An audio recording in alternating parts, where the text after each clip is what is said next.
You're listening to Podketeers. Welcome to episode 252 of Podketeers. This week we discuss some additional changes Disney has and will be making as they prepare for the opening of Galaxy's Edge, including changes to Adventureland and the Disney app. We also talk about the teaser for the new Star Wars movie and the big title reveal coming from Star Wars Celebration. We finally know what will be coming to Disney Plus and the price when it launches later this year, and Gavin continues our talks on Toontown by telling us about Roger Rabbit's cartoon spin. If you'd like to share your thoughts on anything that we talk about, we encourage you to join the conversation by leaving a comment on the blog post for this episode at podketeers.com/252 or connect with us on social media. Just search for Podketeers on Facebook, Instagram, or on Twitter. Remember, that's spelled Podketeers. You can also check out our YouTube channel, and while you're there, we would love it if you take a moment to subscribe and maybe even hit that bell icon for notifications whenever new videos are posted. I'd like to remind you that this episode of Podketeers is brought to you by the support of listeners just like you via their monthly contributions on Patreon. We like to call those listeners our podcast Fairy Godparents, but they call themselves the FGP Squad. If you like the podcast and would like to help us out by becoming a part of the FGP Squad, you can find out more information on how to do that by going to podketeers.com/FGP. As always, a huge thank you goes out to the FGP Squad for their support. If you're not able to join the FGP Squad but you still want to help us out because you like what you hear, there's a simple thing that you can do. The next time you need to buy something on Amazon, start your purchase by going to podketeers.com/Amazon. Once there, click on the large Amazon button. It'll take you to Amazon's homepage using our special referral link, and anything that you buy will earn us a small commission as a thank you from Amazon for mentioning them on this podcast. If you're already doing this before each purchase, we'd also like to take this opportunity to thank you as well. And with all of that, it's time to jump into this podcast. So here we go. This is episode 252 of Podketeers.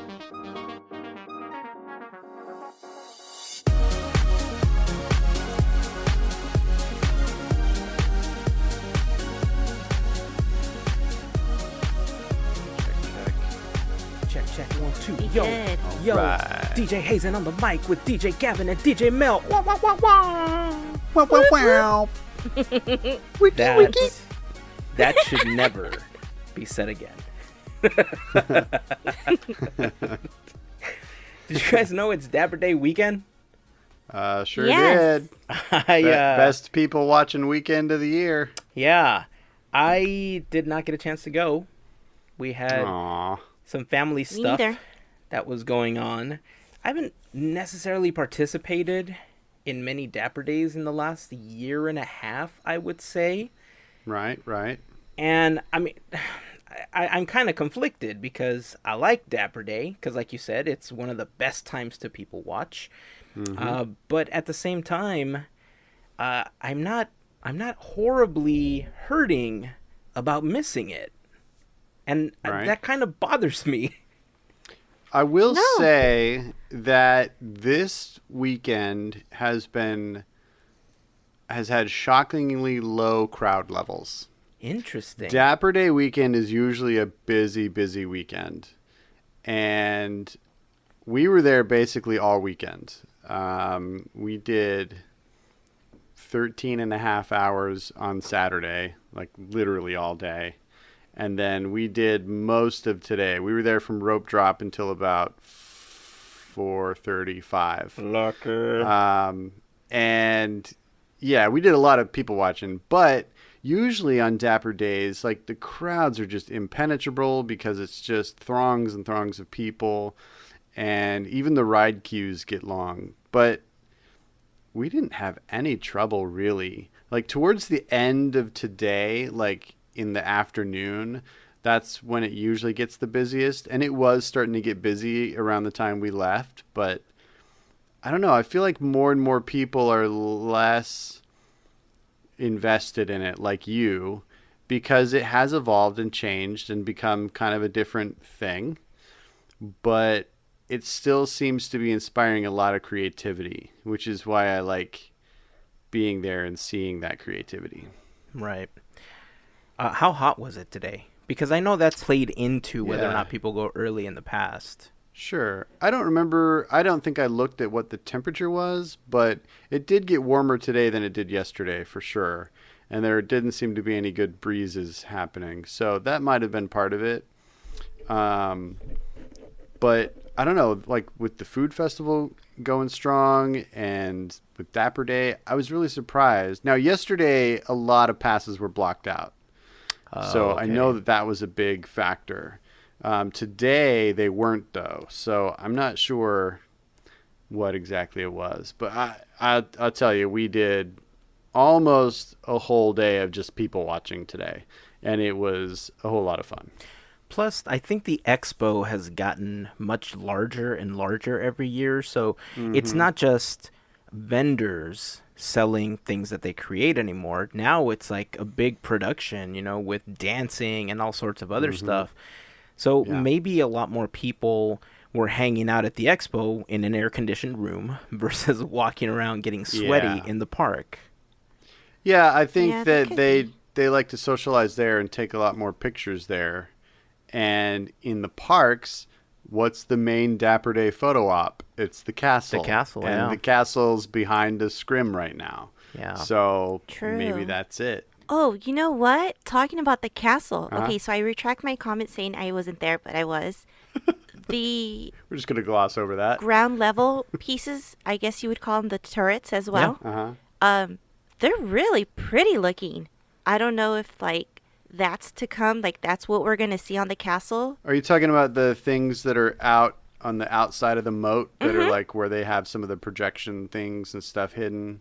Like those? Yeah. Oh, I haven't looked at those. Yeah, I I didn't haven't know seen that they had updated those as well. Yeah, they finally uncovered them. Ah. And they have some cute little you would say in addition to them, there's like a little door to it, to one of them. Okay. It kind of makes it look really nice. Interesting. Yeah. Well, I'm looking forward to them unveiling the rest of the castle at this point. Yeah, I'm looking forward to Right. the end of Project Stardust as a whole. There are so many things behind walls and scrims and, temporary railings. It's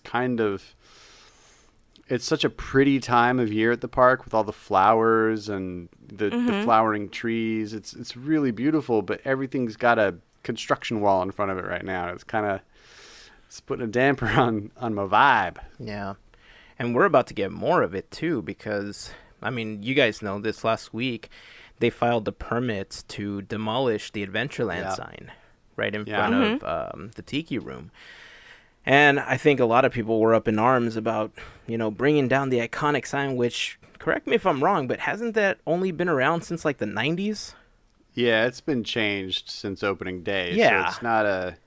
Yeah. So, it doesn't have 60 years of history or anything. Right. I think Right. that if it was one of the park originals, I would be a little bit more upset about it. But because it's been changed, and because they've already said that they're just enlarging it so that it goes from one side of the walkway to the other, because if you're familiar with that walkway, there's a weird little canopy on the right-hand side that it's attached to, which wasn't really walkway before. It was expanded to allow more foot traffic because it always created a bottleneck when people were getting their Dole Whips. So the fact that they're enlarging it and then they're taking those pillars down and that little, I'm going to keep calling it a canopy. I don't even know what it is. The weird half hut that's on the right-hand side. That's good. We need that extra walkway. You guys may have known, or if you've been to the park recently, you may have seen that the walkway between Adventureland and Frontierland Frontier. had been blocked up because they were removing walls, they were removing pillars. We lost the water fountain that was there, all in the sake of enlarging walkways as part of Project Stardust. So this is going to continue, and if they're going to bring back just another version of the Adventureland sign, hopefully it looks semi, close to this one, if not closer to the original one. I don't know. Yeah. Would be nice because I think it'll soften the blow for most people because visually, when you go to the park, you know, how you feel about being there has a lot to do with that nostalgic factor. Sure. And I think that's why Right. so many people are upset about these changes, that you go one day and it's not the Disneyland you knew anymore, you know, but it's the Yeah. Disneyland you're going to know, and that the one your kids Uh-huh. are going to know. And why not just create new memories at this new Disneyland, you know? Right. Right. And it's been said many, many times, the park will never be complete. Right. Yeah. Right. It's crazy to me, though, that, I mean, we're only a month and a half away from Galaxy's Edge opening, and they're just now filing paperwork for something like that. I It know. seems like Project Stardust, like, this stuff should have been wrapped up either by now or soon, and, like, a project like the Adventureland entrance, that should have been 6 months ago. Right. You know? It's really... Yeah. I don't know if it got hung up in red tape or what, but that's kind of crazy to me, because we all know that the bottleneck of bottlenecks is basically all of Adventureland, which they've done a lot of things already to address, and they've done a great job with it. I'd love for them to remove that extra piece of Tarzan's treehouse, but that's never going to happen, I don't think. But doing this entryway redo is a great idea.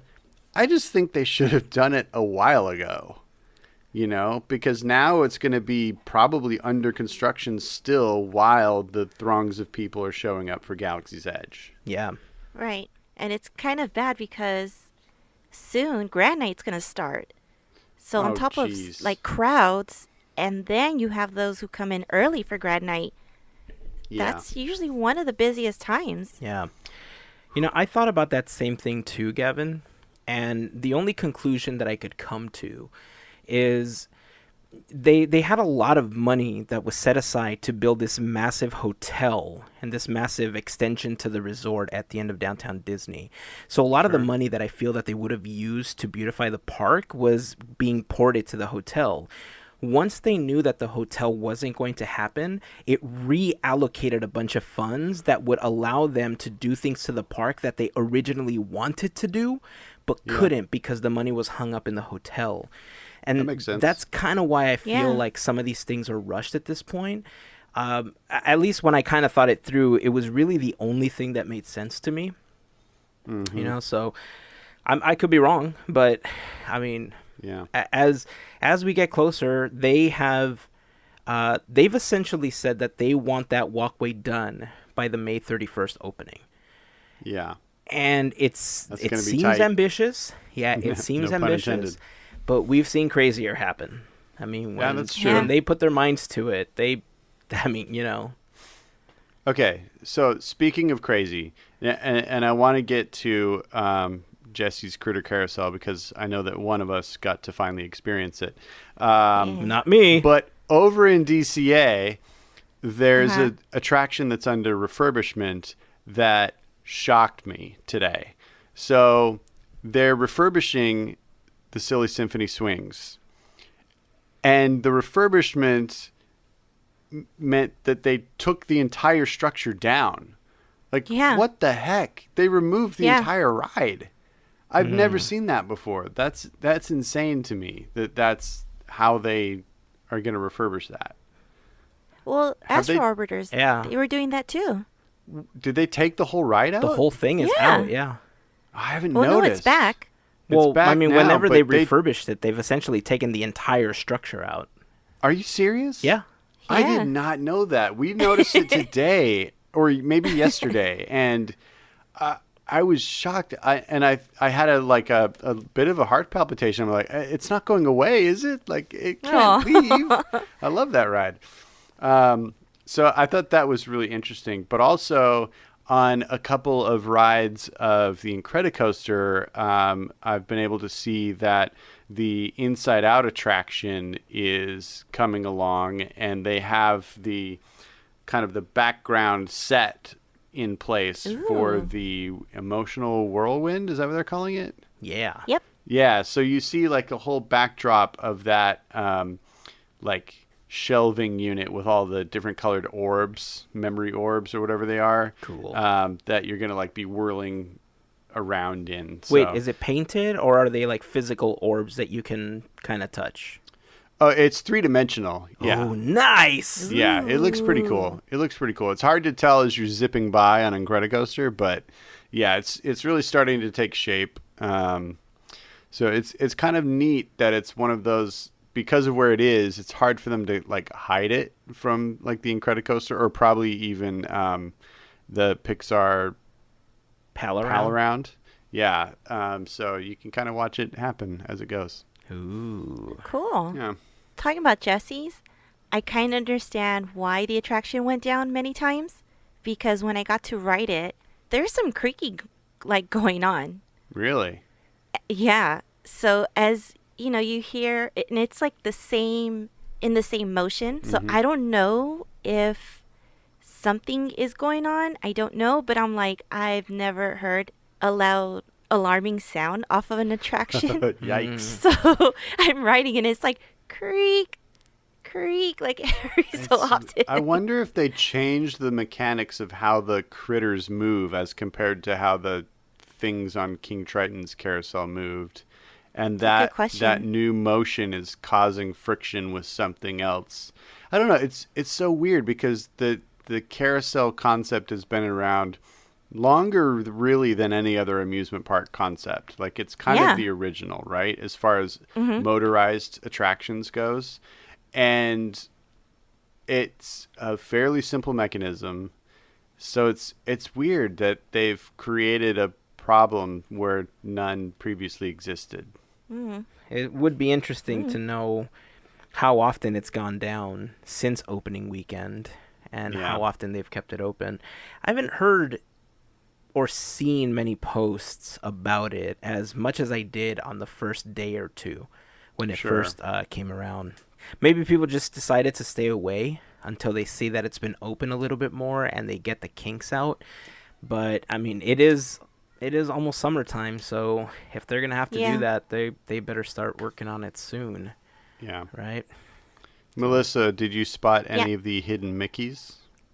I spotted two. Nice. Yeah. I know of two as well. I don't know if there's more than that, but I know of two. So. There's 7. Shut up, you. I You know- don't I know. know. But you know what? I gotta give props to the team that worked on the mural because Super you could cute. see the Yeah, I and you agree. could see the paint strokes and everything. So Oh, it's that's cool. it's really Yeah. cool. I was just staring at that for a while. Oh, yeah. It's really well done. I appreciated that, too. I finally saw a picture of Jessie outside of the carousel, by the way. She's adorable. She's huge. Yeah. I know. And at first, I didn't understand the magnitude of size that you were talking about when you first told us Yeah. about it. And then Yeah. you said, oh, well, considering how big Potato Head is. And I was like, okay, I can kind of see that. And then I saw her, I was like, oh, whoa, that's not what I was imagining. Yeah, it's So, really yeah, cool. I love it. I love the pose that she's in, and I love how animated she looks. And they did a really, really good job with that.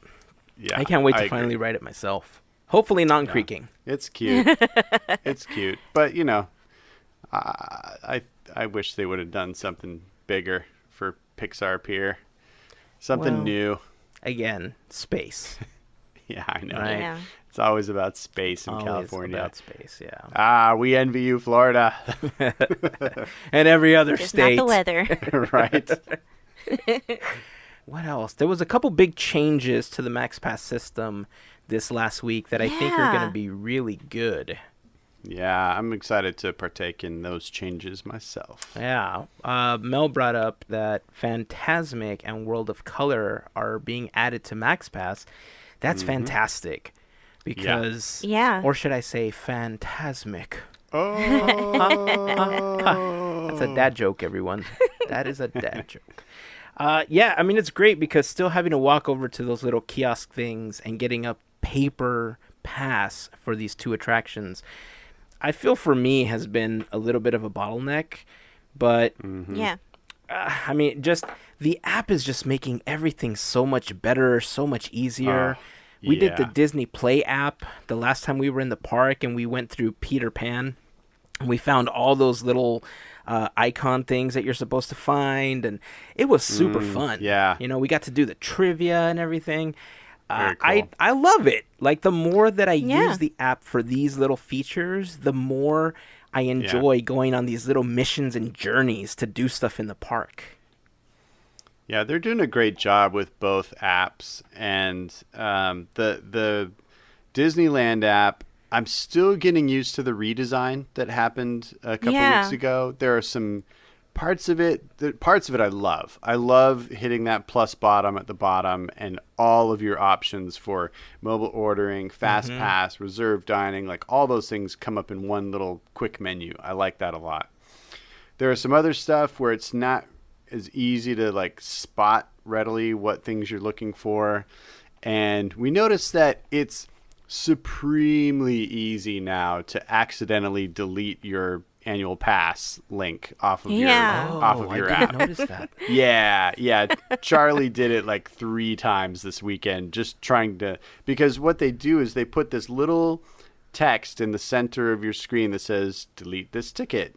And that's not a button in the middle of the screen. It's that whole center sections from left to right on your phone. So if you happen to hit there as you're trying to scroll up or down, it treats it as you've hit that button, and so it just deletes it. So there's it's no super easy. It doesn't ask you yes or no. Are you sure you No, want to do it this? just deletes. It It doesn't. straight up deletes. So you just got to it needs a rescan your prompt. pass. That Yeah, is one of those things that exactly. definitely needs a prompt. Yeah. So anyone in charge of UX design, there you go, man. You got to add a prompt for that. That is not cool. I know. But, Yeah. there are some other cool additions to it that are nice. I feel like they've done a good job of keeping up the development of the app in general. I feel like it functions much more consistently now. I find the only thing that's consistently annoying is, do either of you do the mobile ordering? Yes. Yeah. Every time I go to mobile order, I have to put in my password, like I'm Yeah. logging in. I would And like it I to don't just know pick up why on your that is. fingerprint or something. That's what I Yeah, do. It's crazy. But other than that, it's awesome, man. I love that it automatically applies your discount, your annual pass discount. Yep. Man, it's so cool. I love the app. It makes a huge difference. Yeah. So, going back to Fantasmic, yesterday we tried getting fast passes for it, and we got to the park like I want to say 2:30. Mm-hmm. They were gone, Oh, yeah. Oh, but interesting. Indy had fast passes at 2:00, which is like rare for a Saturday because they're usually gone. I'm telling you, there So- was nobody in the park on Saturday. It was awesome. So I'm wondering, like, dang, do I have to get there early to get a fast pass for Fantasmic? It's just that threw me off. The fact that happened. Mm-hmm. I think for a while you might have to, because Yeah. right now it's the novelty of the availability to do it. And once it begins to wear True. off, people are just not going to go see it, or they'll stand in line or do whatever. But I think right now it's just oh my God, this is available in MaxPass. Let me do it so that I can post it on Instagram and show everybody that I could do it. Yeah. Ay, for I the agree. gram. So I think that's with everything. Yeah, these enhancements that they're doing, whether it's adding max pass availability for attractions that didn't have it, or one thing we didn't talk about that I thought was one of the coolest tests that they've done with the app and mobile ordering recently, talking about the Adventureland sign going down a little while ago, in late March, just a few weeks ago, they tested the ability to not order in line in front of the Tiki Room for Dole Whips. You can only mobile order. So in order to try to reduce the bottleneck, you could only mobile order and pick it up on your way there. If you wanted to stand in line, you had to do it at the Tropical Hideaway. And so little things like that, I think, will eventually help out throughout the resort, especially once we start getting into Galaxy's Edge, because I don't think we've seen an alternate exit or entrance to Galaxy's Edge, right? I think there's a couple that are fairly close to each other. There's a Critter Country one, and then there's a Frontierland one. Yeah, there's 2 in Frontierland. Oh, there's and 2 then in one- Frontierland. Okay. Yeah, and one beyond the Hungry Bear Okay. in So Critter Country. I think So there's that 3. as traffic begins to flow through those areas, it's going to be crucial that they really allow for more places to do that, where it's just a matter of, swing by, pick up your turkey leg, and boom, you're off to the races. Yeah. And who knows, maybe we'll start seeing it with the corn dogs as well one day.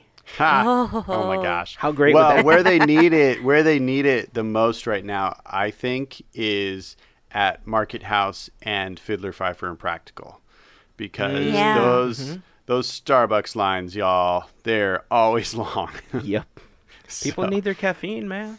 But speaking of the Tropical Hideaway, we tried finally today the raspberry Dole Whip. And oh my gosh. We tried it too. It was so good. We tried it last weekend, and I tried the orange pineapple one. Ooh, I haven't had that one yet. Guess which one I liked more? You like the orange one. Oh, yeah, I did. So predictable. Oh, yeah. The raspberry one, when Lynette and I had it, we felt that it was really great for a few spoonfuls. But after you kept eating it, it just got way too sweet and it was too strong. There was something about it that we just was not as enjoyable as you continued eating it. Did you get the swirl or just the pure raspberry? Okay, no, yeah, we got did the swirl. too. Yeah, we got the swirl. Yeah, we did too. I freaking loved it. Really? But I'm a big raspberry guy, so that explains it. That's probably the difference. Okay. Yeah, and the kids got the orange one, and I just kept eating that one. So I'm thinking okay, I'm not a raspberry guy like Gavin. I'm like an orange guy. Yep. So that's what I need to eat. I need to eat me the orange swirl. And it's crazy too because there was one that I didn't get a chance to try while we were there, and Adriana, who's part of the FGP squad, had tagged us on a post because they have a Dole Whip swirl with bacon bits on top. What? And Yes. I know, it's crazy. And I wanted to try it the last time we were in the park, and I didn't get a chance to get it. And so I'm thinking, all right, I need to go back. It's getting hot, get a little savory, get a little sweet with that orange swirl. Gotta be adventurous, man. That's crazy. So, have you noticed? I just noticed today that they're selling limited edition sporks. The sporks, in there yeah. that look like little wood carved sporks. I like them. Kind of cool. Yeah, they're like $2.99 a piece. Yeah. Yeah, I haven't get a seen. couple. Are they doing different versions? So you can, because it says something like collect them all, but I didn't have a chance to look I didn't through know. them. Yeah, I don't know. That's a good question. I mean, the one that I saw just looks like the drummer from the Tiki Room. Yeah.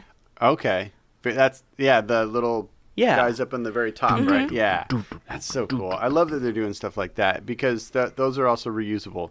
Oh gosh, I keep thinking of so many things that happened this weekend. But speaking of reusable or not reusable, we've started to notice that location after location now is giving paper straws throughout the park. And, we talked about that back when we did the Mickey's birthday celebration because it came with all those paper straws. Right. And we were all wondering how well that would work. So we've now had them with both cold and hot drinks, and we love them. I do anyway. I think they're great. You couldn't refill a drink over and over and over and use that straw all day, but it works just fine. It's a great alternative that's, not going to stick in a sea turtle's nose and create a sad video for us all to watch. Right. It's going to fall apart when it hits the environment, Oh, don't do it. So I think it's awesome. I can't imagine, a logical argument against it. Before too long, they're going to do away with the plastic lids, and, some places will probably have a paper alternative to those lids, but man, I think it's great. It's a great step in the right direction, environmentally speaking.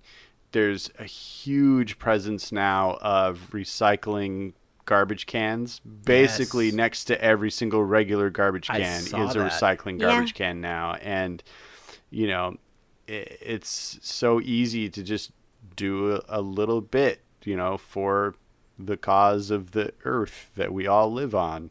Yeah. So I don't know. I just thought it was cool that we're really starting to see the total follow through of Disney's plan with this. and it's coming to fruition. You know, most of the drinks we got this weekend didn't have lids, and we got paper straws, and that's all we needed. We were just fine. So 2 follow-up questions for you on that. Mm-hmm. As far as you said you had them with both cold and hot, Yep. which of the 2 drinks did you feel that it started to deteriorate faster with? And 2, was there a weird aftertaste while drinking from them? No more so than just drinking out of a paper cup on that second question. You know, it's just like anything. It's different than drinking out of a plastic straw, but it's the same as just drinking straight out of a paper cup. Okay, You know, fair enough. as far as deterioration, I don't think we had any drinks. We let any drink last long enough to really tell which one worked better. I don't think temperature really affected it as much as just, you know, eventually liquid's going to start to soften it, you know. I think it's going to affect people more that have that oral fixation with straws and like to chew on them. I think they're going to get real disappointed real quick. But other than that, I mean, it's fine, you know, unless you're going to sip on that Coke for an hour and a half, you're totally fine. Okay. Yeah, I know people that just buy their soda cups or whatever drink they have and they sit them, let's say, in a stroller, and they walk around all day with it and they slowly drink away at that for 8 hours. I don't really think that this is one of those 8-hour drink things. Like, this is maybe 1.5, 2 hours tops, I would say, before you really just either have to get another one and you're going to start drinking pieces of cardboard, right? Yeah, exactly. I think you'd have to ask for replacement straws or bring your own, you know, reusable straw. Yeah. You can get a pack of those awesome little metal straws, even the ones that are like bendy, at Walmart for like $3. Yeah. You know, and you can just wash those, reuse them in whatever drink you have. You know, there's easy solutions out there. Yeah. I will warn everybody about buying those because we have a set of those too. But the one warning I will give you is don't let it sit with soda inside of it because it becomes almost impossible to clean them, especially when you get the really long ones. Rinse it out as soon as you are done using it, or else you are going to just have to buy a new one because it's a nightmare to clean if you accidentally forget to clean it out. Yeah. Those straws are fantastic, especially when you put them into a cold drink. It makes the drink even colder as you are consuming it. But, if you have anything that is sugary, rinse that thing out as quickly as you can because you will be sorry after. Let's see. We can't go by this week without talking about some of the biggest news that happened. And that is actually 2 really big things happened. There was a Star Wars celebration happening in Chicago. Yeah. Star Wars fans from around the world got together because there was some Star Wars loving going on. And there was a lot of announcements. There was a lot of panels. And we got our first teaser for the upcoming Star Wars film, which we also had a reveal of the title. Yes. So Star Wars Rise of Skywalker is what we're looking at, or The Rise of Skywalker, right? Is that what it is? I think it's The Rise of Skywalker. It's The Rise of Skywalker. Yeah. You know, I consider myself a fair Star Wars fan. I don't think I have been consumed with the Star Wars goodness as many other people have.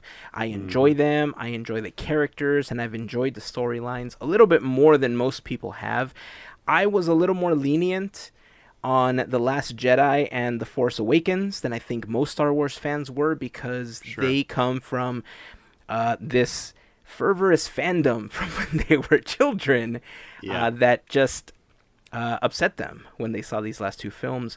Considering that J.J. Abrams is back, Rian Johnson has gone on record as saying that he's okay if J.J. Abrams goes back and he retcons Rey's parents and all sorts of other stuff. What do you want to get from this film? Because the one thing that I'm hearing is, at this point, the trilogy's ruined. And that might be going a little far, you know, but that's how they feel. What do you guys want out of this 3rd installment to cap off this trilogy? I think I'm in the same position as you are. I went to the movies to go see this trilogy, the prequels. I'm not, I guess you would say, the hardcore fan. I love the entertainment of it. Let's say compared to indie, that's different. You know, I could quote everything, blah, blah, blah. Right. So I'm just excited for the film. And people may not agree, but I really liked all of them. I really did, except for some of the, episode 1 was boring. But everything else, was pretty good. I don't have any expectations. I want to see action. I want to see I want to feel everything. Yeah. And I know I'm going to cry at the end. I'm pretty sure it's going to happen. I'm just overall just very excited for it. Yeah. I'm more or less in that same camp. You know, I consider myself a big Star Wars fan, and I've been a Star Wars fan for life. I wouldn't define my fandom in the same way as the modern definition of fandom, where you have to have an encyclopedic knowledge and you have to be able to argue, vehemently about, canon and blah, blah, blah, blah, blah, right? I just love the feel of watching Star Wars movies. I grew up with them, and that's what I look for when I consume any sort of Star Wars anything. I just want that feeling of Star Wars, I want to see Jedis with lightsabers. I want to hear the engines of a TIE fighter. I want to see the Millennium Falcon in some way, shape, or form. And I want a sinister Darth Vader type villain, that to me is what Star Wars is. It's a lot of fun. It puts you in this galaxy, populated with these iconic characters. And I just want to revisit that. And I think that is where Star Wars is at its best. I think they really did a great job with Rogue One in encapsulating all of that. I think they did a really good job in The Force Awakens.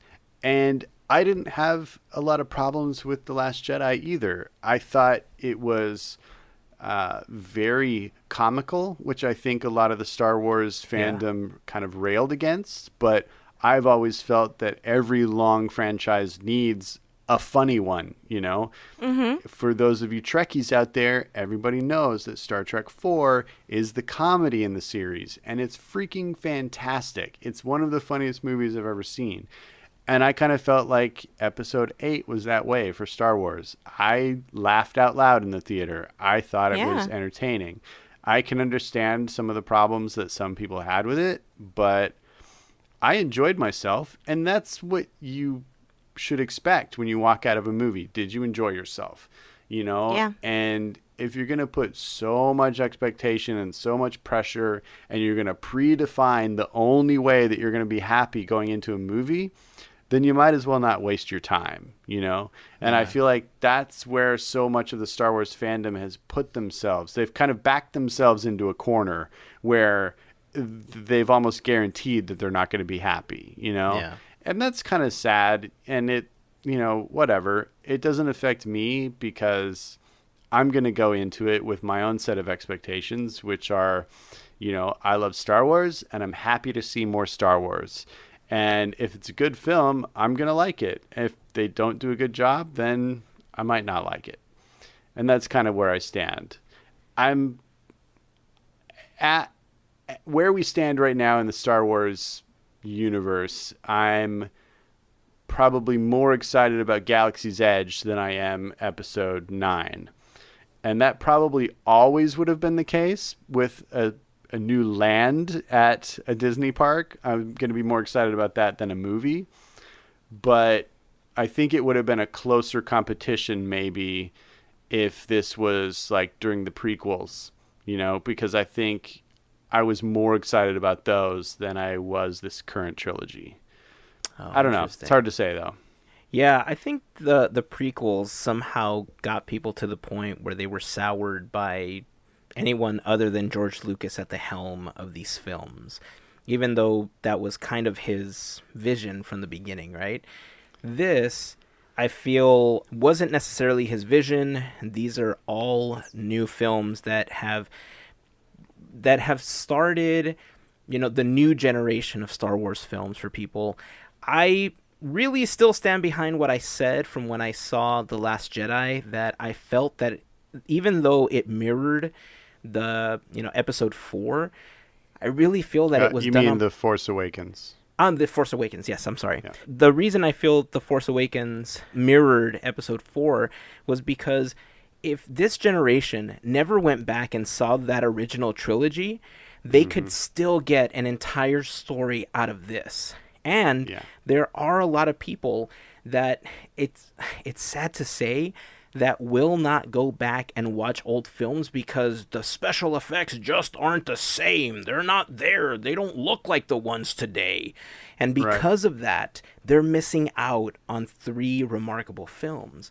So I think this was their way of resetting it for that type of fan, while at the same time trying to find some kind of balance for the fan that already exists, right? They're investing in the future.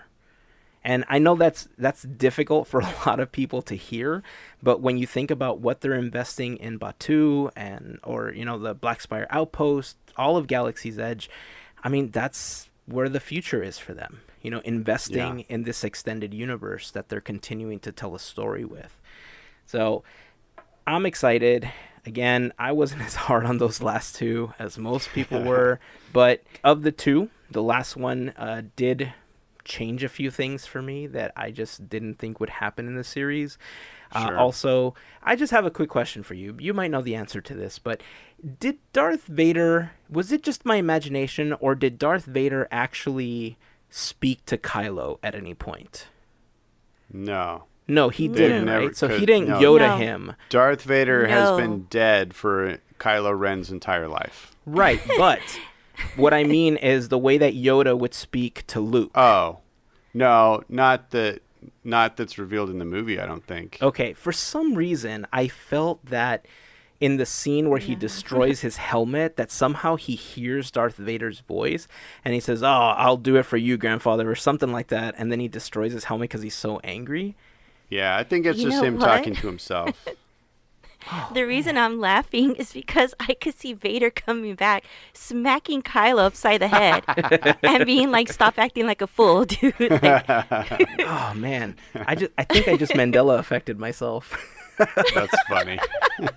I honestly thought that was a thing, and then in my head, I just had this entire argument / conversation, which, by the way, this is about to make me sound completely crazy.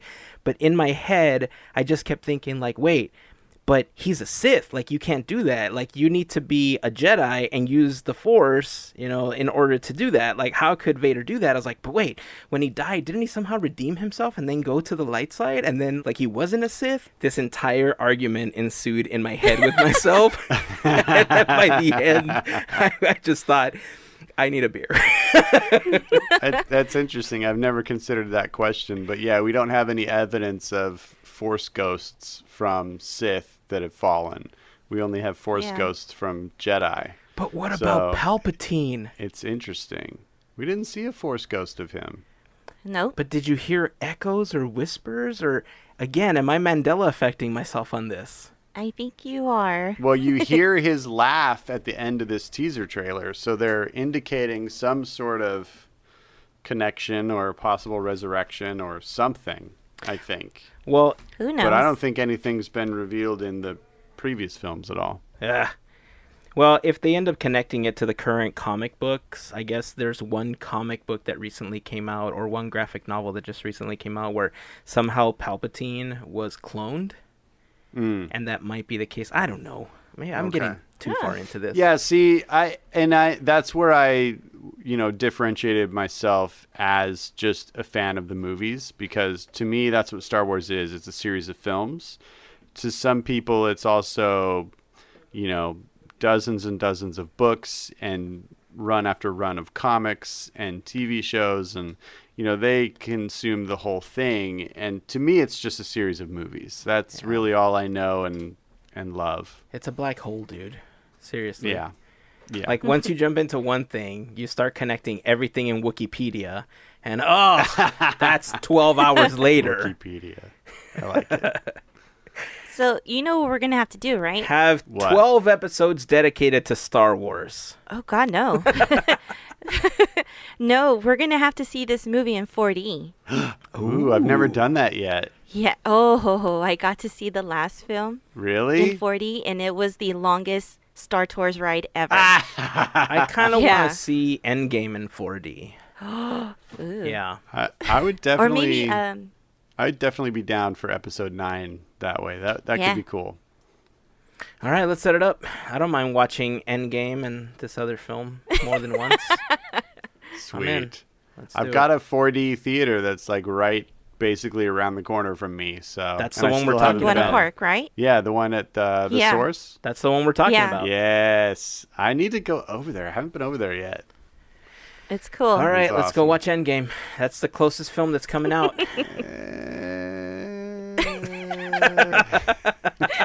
I see Gavin slowly walking back into the bushes.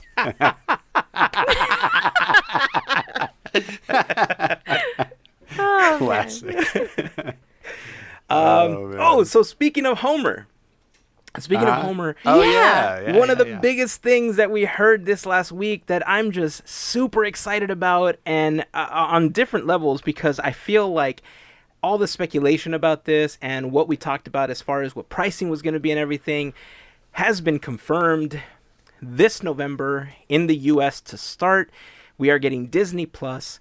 The price is going to be $6.99. Whoa. A month. I know. That is a great price. And then a year is even cheaper. Yes.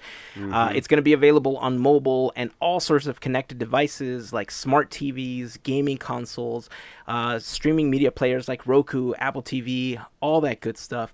It's going to be launching with Disney, Pixar, Marvel, Star Wars, Nat Geo content, original programming. I think they said it was going to be like 25 original series, 10 original films and documentaries just in the first year.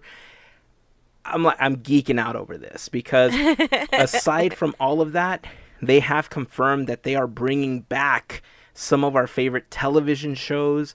We're going to get to see Boy Meets World. They're bringing a bunch Yeah. of Fox properties. We're going to get all 30 seasons of The Simpsons, Malcolm in the So- Middle. I mean, mind blown. Yeah. It's pretty incredible. I'm impressed. We've been talking about this for I don't even remember how long at this point, but I always said that their competitive factor was not going to be the movies. It was going to be the Disney Channel and ABC television properties that have been lost to the annals of time. That's going to be what makes this thing hugely successful. And I think that at that price point, with those titles, this is going to be a revenue game changer for them, I think. And now I don't know what kind of investments they've had in developing this service, but I think they're going to make their money back and pretty quick. Oh, yeah, definitely. I think I was most shocked about The Simpsons. I did not see that one coming. Like, all 30 seasons, and plus that intro. Yeah, you could almost see that as one of the key reasons they went after Fox. If they, because Yeah. that's a huge flagship to have, and the Danny Elfman connection, and so many animators and writers cross over into Disney. I mean, so there's a relationship there already, but I mean, there's very few animated things that are as iconic as that, even up against Disney. So heck yeah, that's a huge win. Yeah. And it's going to be really interesting to see because Disney made a lot of money leasing their content out to companies like Netflix. And I think it made $300 million the first year back in 2012 when they started allowing Netflix to stream some of their films. And so that's a big chunk of revenue that they're going to end up losing as on a yearly basis, right, from putting their content out there. It's going to be even more interesting to see how this goes on to affect Hulu, because Hulu has already been struggling, and that was when Fox and Disney were two separate entities. Now that they're essentially one, and Disney's going to be primarily pulling a lot of the content from Hulu, what does that do to that service? Yeah. You know, does it continue? Does Disney offer those properties a chance to appear on Disney Plus? That, I think, is going to be a big question mark that we're going to wait to see towards the end of this year. $7, I think, is a really great price point to get people in on. But remember, even Netflix started off like that. When they first started their streaming service, they started off at $6 or $7 a month as well. And as shows begin to stream in high definition or in 4K, 8K, bandwidth becomes more and more expensive.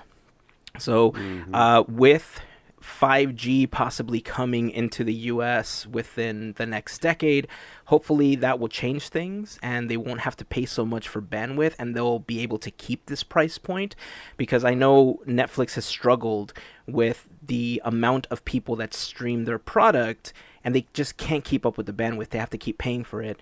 Plus, Netflix keeps paying for these shows that are massively popular, like Friends and The Office, and instead of people watching original content, a lot of them just do what I do, unfortunately, and just let The Office play in the background while I work on stuff. Yep. You know? Yep. So, yeah, I think once Disney Plus launches, I think The Office might get replaced with Boy Meets World playing round the clock while I work on stuff. You know, that's one of the iconic shows that I grew up on. I love that show. Yes, I will take a break and watch other stuff that's there, of course. But as far as when I'm not paying attention and just playing in the background, you better believe that Boy Meets World will be playing almost 24/7. That's hilarious. So yeah, I mean, the amount of stuff that's going to be coming to the service is there's a long list of stuff that's coming. I'm going to post as much as I can in the blog post for this episode over at podketeers.com/252 if you guys want to take a look at it. It is quite an impressive list. On day one, we're going to get about 7,500 television shows and over 500 films. Is just impressive. Yeah. I'm looking forward to see what's going to be there, how often we're going to get new content. And, you know, the fact that Disney's just moving away from this whole vault mentality and that everything is just going to be available for you is just a great move. To be able to just go back, watch it whenever you need to, and not have to try to find something on a streaming service online somewhere for free or otherwise. Yep. It's fantastic. Let's wait to see what else is on there.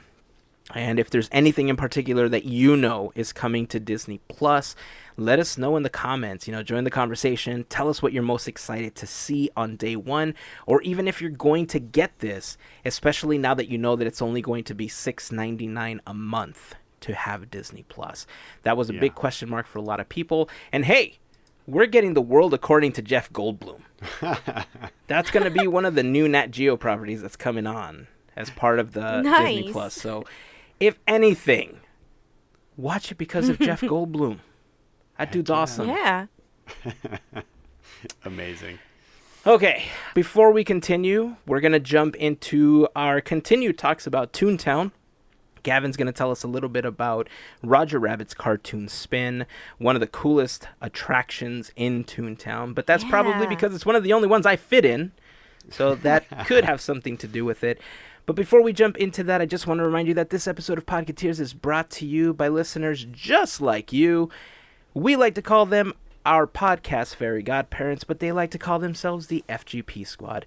And if you would like a little bit more information on how you can help us out with a monthly or even one-time donation via Patreon, head on over to podketeers.com/FGP for more information. To everyone that's on the FGP Squad, we just want to say thank you. With that said, it's time to jump into this week's topic. Gavin, I'm ready for this, man. Haha, sweet. Let's do this. Yeah, let's do it. It's kind of one of those chances to go down the rabbit hole, but not the rabbit hole you usually think of. It's a much zanier rabbit hole, and that's saying something. So we're going to be talking about Roger Rabbit's cartoon spin, what I consider to be the main attraction in Toontown.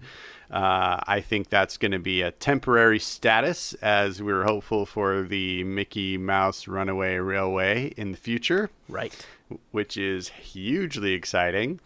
But I want to take a minute to look a little bit at the history of the film that inspired this attraction before we get to the actual attraction, because it is one of my favorite live-action Disney films, and it's also one of my favorite animated Disney films, even though it was released under the Touchstone Pictures label.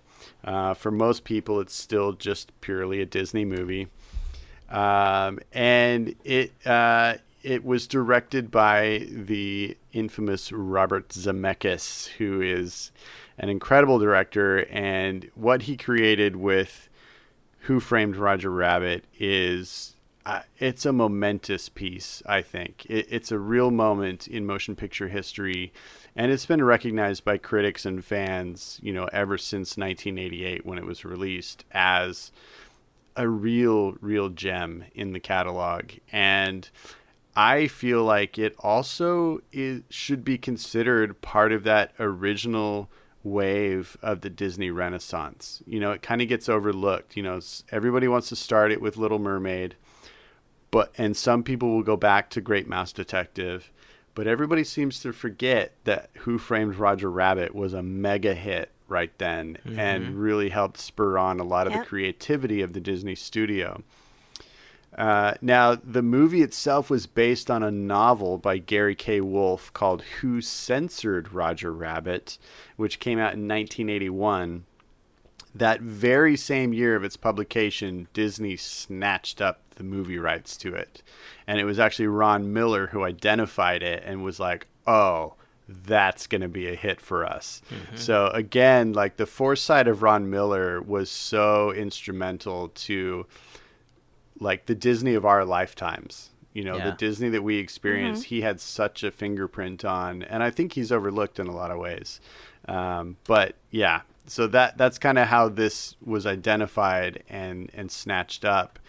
And the film became a huge success. It had a budget of only $50 million, which is incredible when you think about it, especially all of the technology that went into it. And all the rights. Yeah, all the licensing. I mean, licensing was a different beast back then than it is now. Now everybody has to pay through the nose, right? But they worked out a deal, I guess. And so on a budget of $50 million, it made $330 million, which is huge for 1988. Wow. So it was a big success, and, for good reason. It's such a well-made movie. If you've never seen it before, I totally recommend it. I'm going to give a little bit of a synopsis here because it kind of sets up the ride as well. So basically, Who Framed Roger Rabbit is a murder mystery story that's set in a fictional Hollywood of the 1940s. This Hollywood, where it exists, sits next door to another town called Toontown that's actually populated by cartoon characters. And in this fantasy world, humans and cartoons intermingle. And, all of the cartoons that were shot in Hollywood, the premise here is that it's just cartoons that are hired, they're cast in roles, and they're hired to do their job acting in cartoon films. And so it's a really cool vehicle for telling a story like this. And basically our title character of Roger Rabbit is framed for murder, and he tries to hire the most famous private investigator who defends cartoons, who is reluctant to do so because his brother was murdered by a cartoon a couple decades earlier.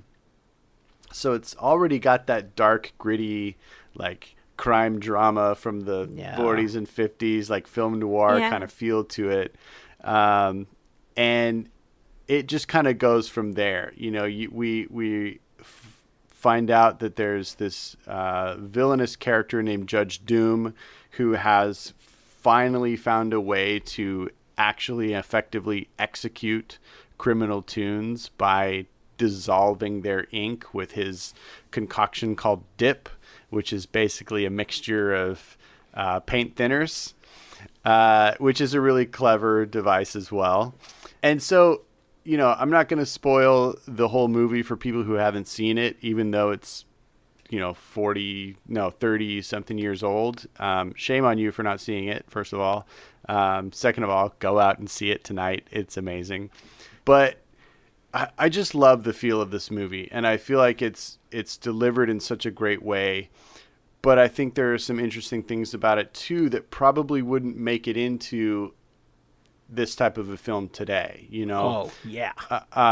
And some of those things even make it into the attraction, and we'll talk about that as we move along. But I just love that it exists the way it does, because I feel like, especially since they released it under Touchstone, they were allowed to get away with some of the things that make it a little darker, make it a little rougher and grittier, but also make that story so much more compelling.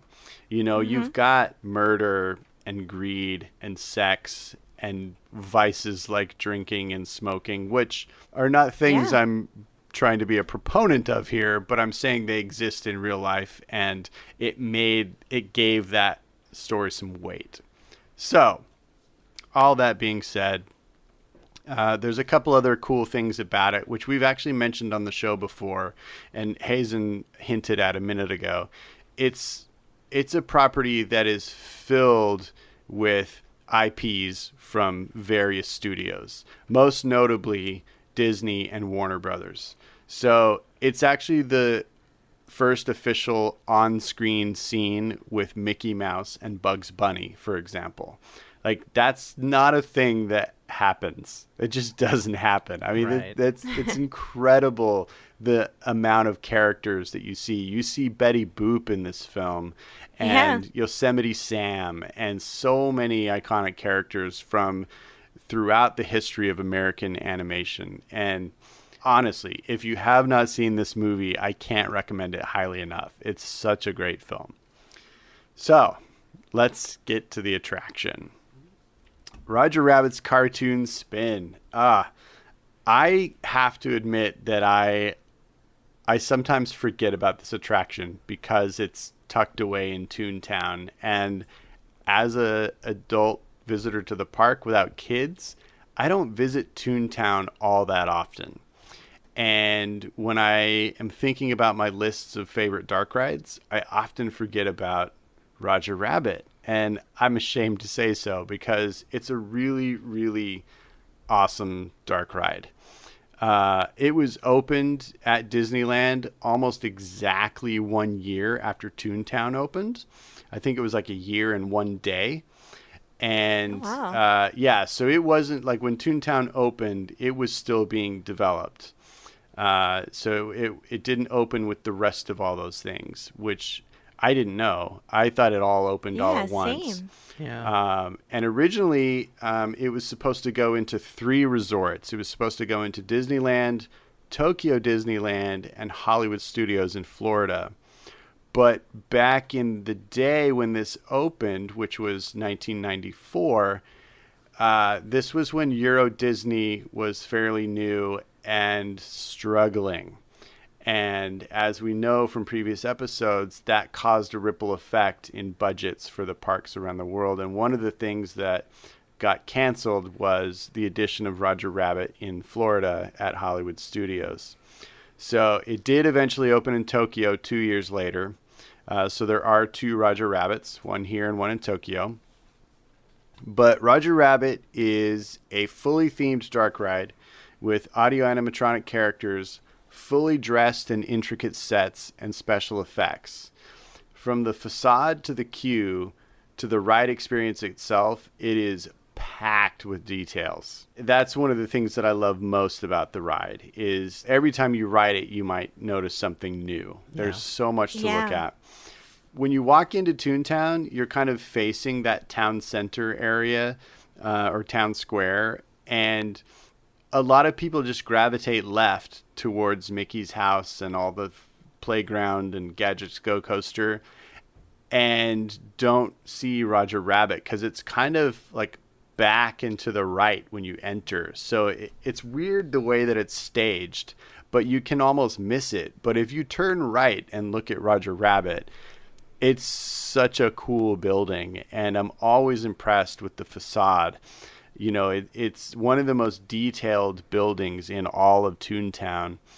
And I love how it features Benny the cab basically bursting through the wall from the inside, you know, above the sign, above the entranceway. It gives it some of the energy that you can kind of expect from, you know, your experience that's upcoming. And it melds in really well with the rest of the buildings in Toontown. But that whole end of town where you've got the electric factory and the post office and the gym and like all the gags and things that you can kind of experience. Mm-hmm. To me, that section is drawn so directly from the film. Yeah. You know, that section of Toontown looks like the Toontown in Who Framed Roger Rabbit. And that's why I love that corner of Toontown the most. And what's cool is when you enter the ride and get into the queue for Roger Rabbit is as fully themed as almost any attraction in either park. And it's awesome. Like, honestly, it's one of the rides where if you can get a Fast Pass, cool. But I recommend doing it at least once without a Fast Pass and going through the regular queue, because the queue is themed top to bottom, and it continues that feel of stepping into Toontown from the film, right? So along the way, and it's a winding queue, and even though it can be a long wait, it feels like there's always something new to look at and something new to listen to, something new to see. It's filled with gags, tons of jokes along the way. There's audio clips that kind of tell you the story of some of the characters. And one of my favorite scenes in the queue is something that I'm still surprised kind of exists and would never happen in a new attraction. And that's the scene in the queue that features Baby Herman. Mm-hmm. If you haven't seen the film, Baby Herman is a cartoon of an infant baby, but he's like 50 years old. So in cartoon land, you're not the age of what you're drawn as. You're the age of how old you have existed. So he's this crotchety, like old actor guy. How has that changed now? Because in all the teen shows, aren't they all like 30 to 50? That's fair. That's fair. 16. Saved by the Bell, they were like 35 or something. Yeah. But so he's like this, you know, kind of crass, chauvinistic, you know, old Hollywood actor type who smokes cigars and likes the ladies. And so there's this scene in the queue where you're peering in through some windows to see him chilling in his little baby carriage, reading the papers, smoking cigars. He's got a pinup poster of Jessica, which is a really cool spoof of a Betty Grable poster, which I actually kind of dig. But like just those few elements you would never get away with if you created a new attraction today. And in some ways, I'm surprised that element is still there, especially the fact that right up against the window, in the windowsill, is an ashtray with big cigar butts in it. And it's like they're about to ban smoking from the entire resort, but they've still got this baby smoking cigars in this attraction, which is insane to me. But anyway, I love that little vignette that you see. So the queue itself is an experience, and like I said, it's worth it. Like, to me, it's themed to a level not too distant from Indiana Jones Adventure, Radiator Springs Racers, Haunted Mansion. Like, those are the queues that we feel are like fully themed. You know, the the experience begins the moment you step into the queue, right? Right. That's the same here. Like from the moment you cross into the building, you're in Toontown and you're experiencing it. And one of the cool things that they do is as you're entering the last set of corners, you actually get to peer through this kind of broken fence and see the beginning of the ride, which, you know, it doesn't really exist in any of the attractions that I can think of like that. I mean, you can kind of see the outdoor sections of certain rides, but like you don't get to see like the beginning segment of Indiana Jones, right? Yeah. Like it's around a corner where you can't see. Or it's a loop I just around, think it, usually. yeah, I just think it's a neat touch. You can kind of peer through the slats in this fence and you can see the cars taking off from where you're going to get in. So anyway, Q, 5 out of 5 stars. I love it. And then we get to the ride. And the ride is interesting because I feel like for people who love the movie, there is a slight, I don't want to say letdown, but a difference in expectation because the movie being filled with all those IPs that we discussed, none of that exists in the ride. It's only the main proprietary characters from the film. So to me, that's the only disappointment of this ride. Well, no, it's one of only 2 disappointments of this ride. And, you know, so don't get on this ride expecting to see Bugs Bunny. You're not going to see him. It's just going to be the main characters in the film. That being said, this ride takes off and it is scene after scene that is just filled with bright colors, amazing set designs, special effects, gags, jokes. I mean, it's got so much to look at. So basically the ride starts off and you almost immediately encounter a weasel who's dumped a barrel of dip into the road. So you drive through this dip, which starts to melt your cab's tires and thus begins the spinning. Mm-hmm. So the idea of Roger Rabbit's cartoon Spin is they've taken this idea of a dark ride vehicle and combined it with like a teacup concept. So you're spinning out of control, but it's you that's controlling the spin. So basically your steering wheel makes the car spin, which if you're super strong, you can get it whipping pretty good. If you're a little noodle-armed wimp like me, I can't do a whole lot of spinning. But the concept is still there. It's pretty cool. Always get in the purple one. It's the one that spins the fastest. Oh, okay. These are all yellow though, so I don't know if that always applies. get in the yellow one. That's the one that spins the fastest. Okay. To me, I think I like this concept, but I don't love this concept. So what I mean by that is there's so much to look at and see in this ride that if you're spinning the whole time, you miss out on a lot of it. And because of the way the vehicles are designed, you can't really not spin, even if you're not trying to spin. It's still going to turn you in weird directions. So I kind of wish that, just to put my armchair Imagineering hat on for a second, I kind of wish that there were just segments where the cars would just spin for you. You know, like you go through a little segment, like transitions between scenes, like, oh yeah, spin them 10 times as they go around this corner. But then as they go through the scene, it's kind of like, oh, we've kind of equalized a little bit. Oh no, more dip, and then spin between the next scene, you know? The fact that you're kind of spinning the whole time is the only other detractor for me for this ride, because I feel like you do kind of either miss out on a lot or really strain your neck turning it back and forth trying to see everything, because there's so much to see in this ride. But basically it's just it feels really epic too, and it's scene after scene after scene of this kind of idea that it's kind of a loose storyline where, you know, the weasels are trying to get you, they're trying to pour the dip on you, and you're trying to escape. You see Jessica a few times, you see Roger a couple times, and at one point Jessica's tied up in a trunk. At another point, Jessica has escaped and she's nailing weasels on the head with mallets and, winning.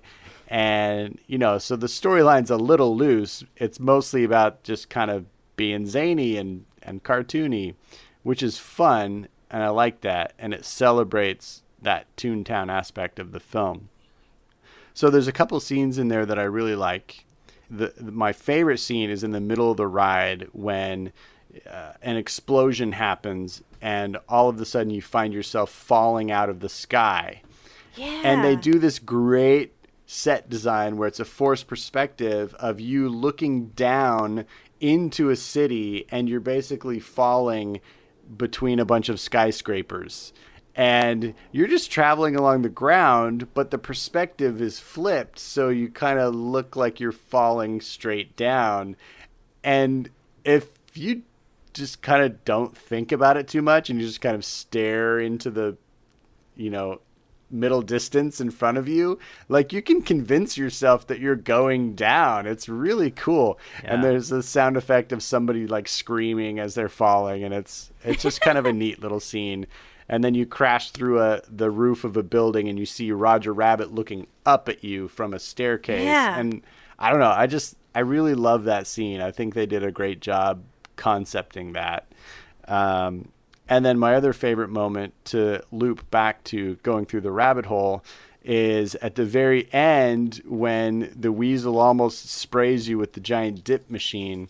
Roger's there to help you make your final escape, and he does this classic like Looney Tunes kind of effect where he's like, look, I've got a hole, and he throws a hole against the wall and you drive through the hole and out through the exit. And it's the simplest effect, but I love that so much. I love that it's like a throwback to that slapstick idea of even back to the Mickey Mouse cartoons, where it's like they can make anything do anything. They can turn a cow into an airplane, like they could do whatever they want. So yeah, hey, I've got a circle. Oh no, it's a hole. I'm going to throw it against the wall and you're going to drive through it. I just love it. To me, it is such a pure celebration of cartoons, and the fact that it's truly filled with what we would consider to be classic gags, that to me it also harkens back to the origins of Disney animation. I've talked recently on the show about reading Neil Gabler's biography of Walt Disney, and in the sections where they're talking about those early days of Laugh-O-Gram and the Disney Brothers studio, when they were doing those cartoons, it was all about creating gags. Everything was revolving around how many gags can we cram into this little short with this mouse. And to me, that's like a full circle thing. When they created Roger Rabbit, it's like a contemporary film, but it's harkening back to those days where cartoons, that's what their job was, to deliver a gag. And that's what this ride does. And I just love it. I think it's a perfect fit for Disneyland. And like I said before, I wish that it was more prominently featured, but Disneyland only has so much space, and this was the first time they had to expand beyond the berm for a land. I don't think Galaxy's Edge will suffer from the same lack of exposure, and I'm hoping that Toontown has a bit of a renaissance when Mickey Mouse Runaway Railway comes to town. But for those listening that haven't been on Roger Rabbit or haven't been in a long time, totally recommend it. It is such a rich experience, and I'm ashamed to say that I do forget about it from time to time because I just don't go to Toontown, but it's so worth it. It's a zany, hilarious, awesome ride, and yeah, it gets my highest recommendation. I want to say, even if you're riding and you're not spinning, because I've done that a few times, just to look at everything, it's worth not having to spin because you get to see all these extra details in the scenes. Mm-hmm. My favorite one is when you're falling. Yes. And it's just so good how they executed that. Yeah. And the last one where you're describing about the hole, the rabbit hole, the escape, you know, it's classic. Yeah. And it's so simple. It's not extravagant. It's not flashy. It's to the point. I mean, it's so effective. Well, and we can go even further full circle to an earlier topic tonight.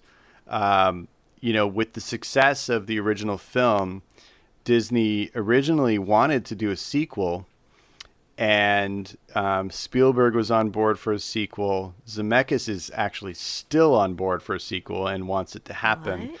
But the original script for Roger Rabbit 2, guess who wrote that? None other than J.J. Abrams. Back No in way. 1989. Yes. Interesting. Yeah. So it's gone through several rewrites, obviously, since then. And Zemeckis is actually still, as recently as 2016, is on record as saying the idea, the script is dynamite, and he's all go. But he doesn't think Disney will ever greenlight the sequel to it. But I would love it if it happened. Well, I mean, look. So I have conflicting thoughts on this now because 3 years ago, I think we were in a much different place as far as Hollywood is concerned because of some of the things that have come to light and the way that things are treated in Hollywood now. So I wouldn't be surprised if Disney was a lot more cautious about putting something like this, especially not knowing what was in the sequel, right? But knowing what was in the first one, there was a lot of gags that would not fly, you know, in a film nowadays. Right. Especially for anything that's Disney branded. With that said, we're also now in a time where Disney owns Fox. And That's true. Bob Iger has gone on record as saying that Deadpool will remain R-rated. Yep. So that almost leads me to believe that whatever studio they use to continue, you know, films like that, because obviously Deadpool and X-Men is all going back into Marvel Studios, but any other films that they continue to produce that will have that R tag or PG-13 tag that's normally not part of the Disney universe, I'm sure they'll find a way to possibly greenlight this. Yeah, I would love it if that happened. You know, there's been lots of ideas for the sequel. The current sequel is basically a remake of a film called The Stooge, which also takes place in the 40s, but has a Nazi element to it. So, you know, kind of like Indiana Jones, like the Nazis are the bad guys in it, and it's basically a prequel, and it's how Roger eventually rescues and meets Jessica, who has been kidnapped and is being forced to do Nazi propaganda films.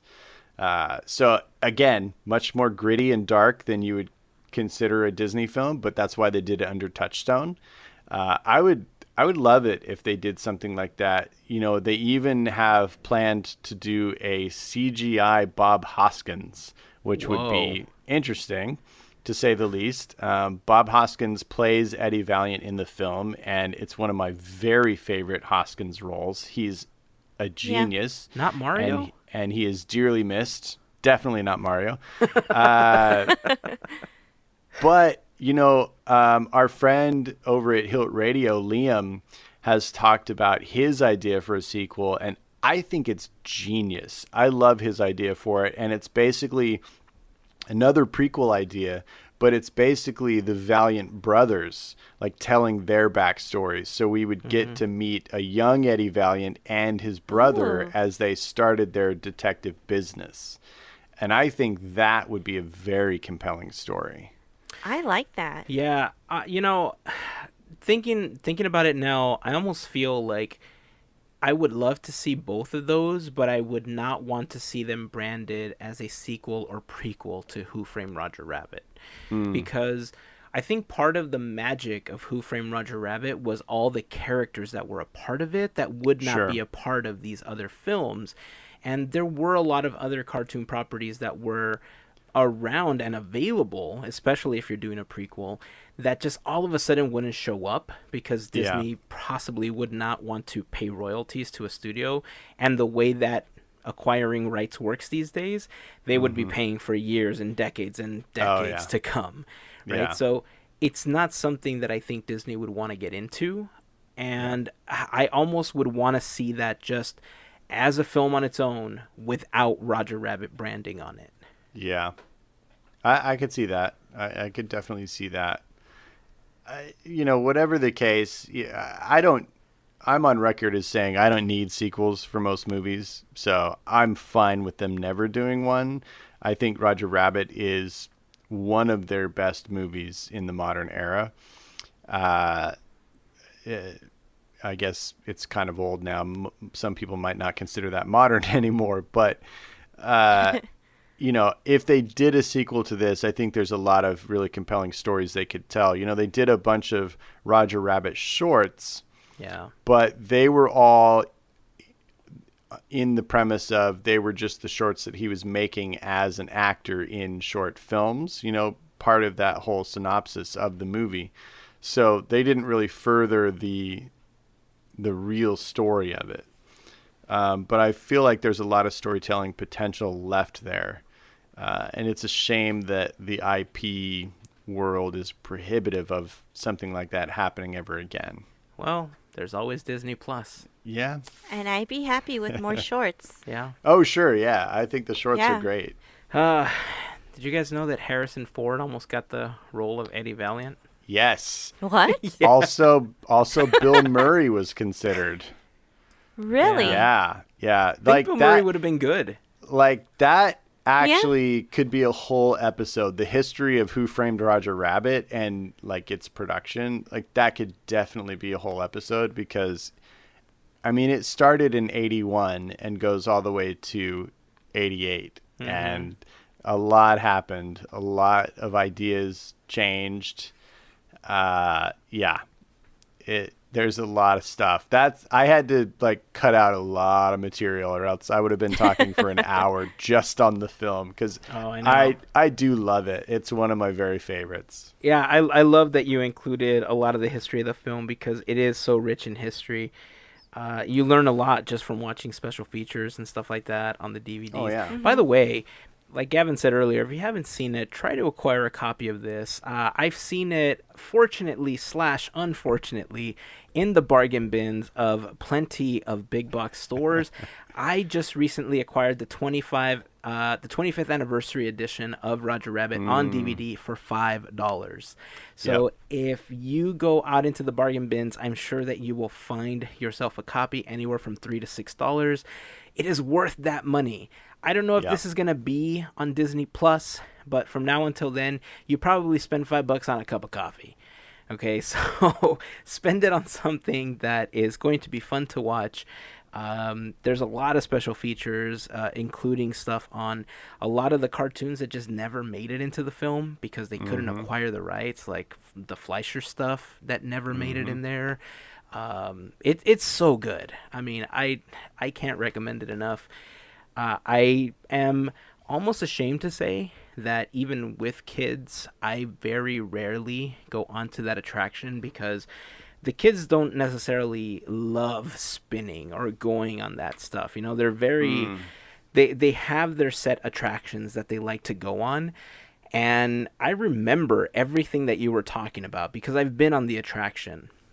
But would you be surprised to hear that it's been over a decade since I wrote that attraction?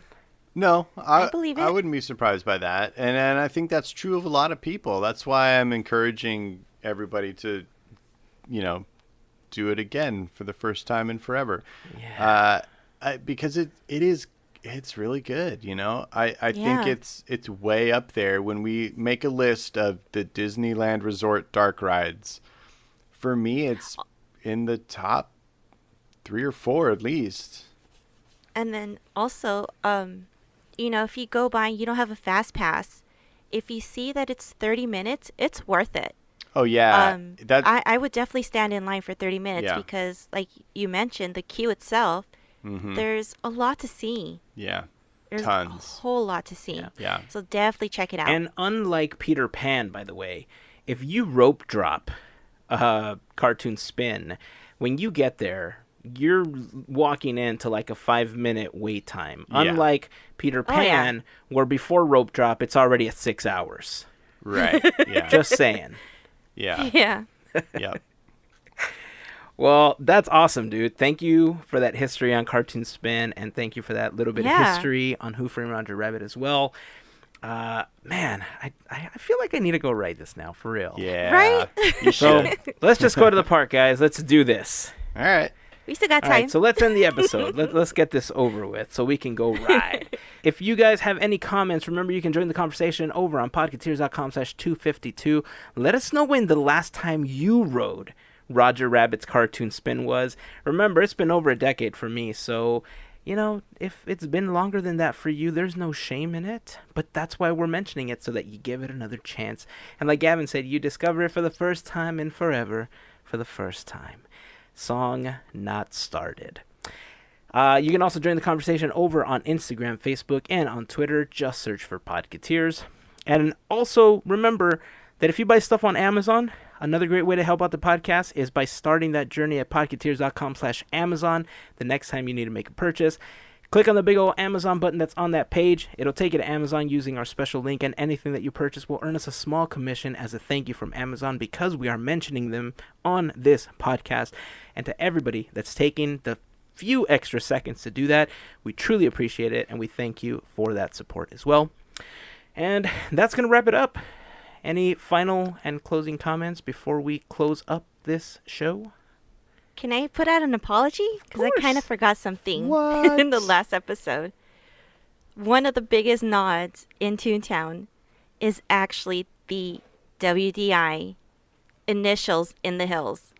Ooh. So Oh. if anybody heard the last week's episode, I apologize. Yeah. Wait, it I just hit don't me. know I'm what like, this is. I- You have to tell me what this is. So in the far corner of the land itself, Uh-huh. it's kind of hidden, Uh-huh. but you could see the three initials. And they're kind of like, they look like the mountain, they look like the bushes, but it's there, and it's WDI. So is it on if you're in the land, like left. facing the hills, is it on the left? Yes. It's on the Okay. left-hand It's kind of side. tucked away too. Oh man, I'm gonna have to go back and see that. That's cool. Now we have two things to do in Toontown. Might be too dark by Very now, cool. though. Before we wrap, I did want to give a special shout out to somebody I met in the parks today. I actually got to meet another artist who does a lot of Disney-inspired art, who I've followed for a long time, and he recently did a series of incredible illustrations. He did one of Sleeping Beauty Castle, one of Cinderella Castle, and then one of the Sleeping Beauty Castle in Disneyland Paris. And they're fantastic illustrations. I tracked him down in the park today and acquired one from him. But his name is Hayden Evans, and his Instagram is Hayden Evans Art. That's HaydenEvans. And Hazen, you'll be interested to know that he actually works at the Disneyland train. What? He's a cast member. He's an incredible artist and one of the nicest guys I've ever met. So just wanted to give him a special shout out. If you like Disney art, go give him a follow. Go say hi to him at the train. And yeah, he's awesome. Dude, I didn't know that he was a cast member. You know, I've Yeah. seen his art before. I will agree he's a fantastic artist. One of the Yeah. pieces that he posted not too long ago was an amazing piece on Phantom Manor. Yep. And I just feel like I need that in my collection as well. So I know exactly who you're talking about. You've out.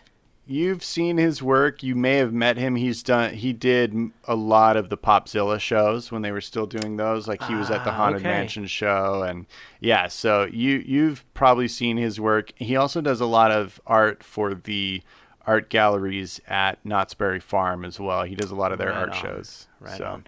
Yeah, he Yeah. sounds This familiar. is awesome. I may have actually met him because I know the name is definitely familiar, which is how I Yeah. knew about the Phantom Manor piece.